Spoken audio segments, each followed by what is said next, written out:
Hello, my name is Kayla Gilpin, and I am part of the admissions team here at Southern Indiana Rehabilitation Hospital. Patients are often referred to our orthopedic rehab program for a variety of reasons, including post-surgery, acute hospitalizations, and outpatient therapy. Some of the conditions may include fractures, total joint replacements, such as knee, hip, or shoulder, arthritis, spinal fusions, multiple traumas, sports injuries, or amputations. Early initiation of treatment and therapy is the key to successful rehab.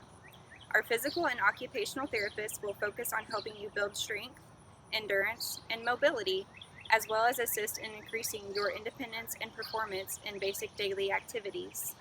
At SIR-H, our team develops a goal-oriented treatment plan that will help patients achieve their highest level of mobility and function. We look forward to being able to serve you here at Southern Indiana Rehab Hospital.